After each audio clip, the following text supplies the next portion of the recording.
குக்கிங்கில் என்ன பார்க்க போகிறோன்னா ஒரு முட்டை கிரேவி, முட்டை ஆம்லேட் போட்டு செய்கிற கிரேவி. வாங்க எப்படி செய்கிறதுன்னு பார்க்கலாம். லேசாக எண்ணெய் சேர்த்துக்கலாம்.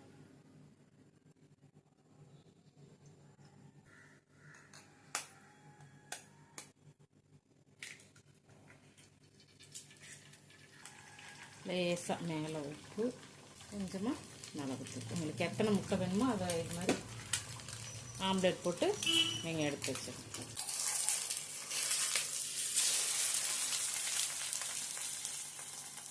கடாய் வச்சுக்கோங்க. கொஞ்சமாக எண்ணெய் சேர்த்துக்கணும். கொஞ்சமாக சோம்பு தாளிச்சுக்கணும்.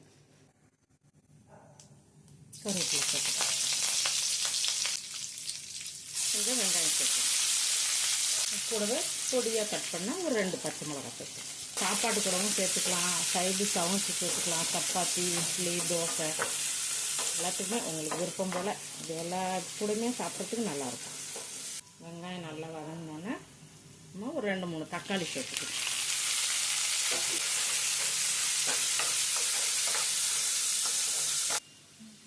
மிளகாத்தூள் கொஞ்சம், வெறும் மிளகாத்தூள் அதே அளவு. கொஞ்சம் மல்லித்தூள் சேர்த்துக்கணும். கொஞ்சம் மஞ்சத்தூள் சேர்த்துக்கணும்.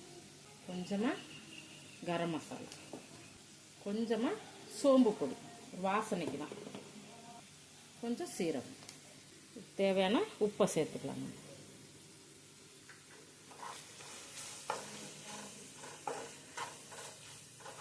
நல்லா ஒரு வதக்கி கொஞ்சமாக தண்ணி சேர்த்து இதை கொஞ்சம் வேக வச்சுக்கலாம்.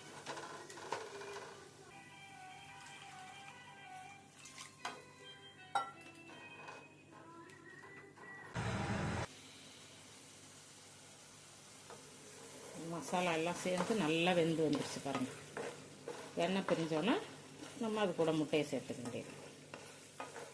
இப்போ நம்ம ஆம்லேட் போட்டு வச்ச முட்டையை இது கூட சேர்த்துக்கலாம். இன்னொன்று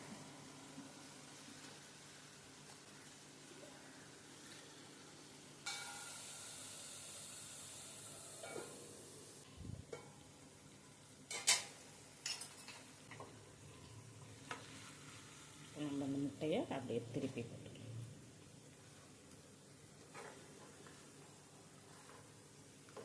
சும்மாவே முட்டையை வேக வச்சு தொக்கு வைக்கிறதுக்கு இந்த மாதிரி ஆம்லேட் போட்டு சாப்பிட்டா பசங்களும் நல்லா சாப்பிடுவாங்க. நம்ம சப்பாத்தி பூரிக்கெல்லாம் வேறு சைட் டிஷ்ஷும் தேவை இருக்காது.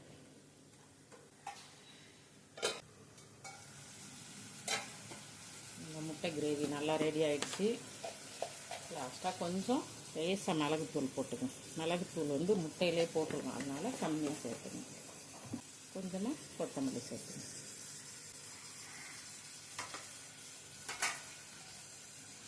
முட்டை கிரேவி பாருங்கள், சூப்பராக ரெடி ஆகிடுச்சு. நீங்களும் உங்கள் வீட்டில் செஞ்சு சாப்பிட்டு பார்த்துட்டு எப்படி இருக்குங்கிறத கமெண்ட்டில் சொல்லுங்கள். லைக் பண்ணுங்கள். வீடியோ பிடிச்சிருந்தா சேனலை சப்ஸ்கிரைப் பண்ணி சப்போர்ட் பண்ணுங்கள். நன்றி.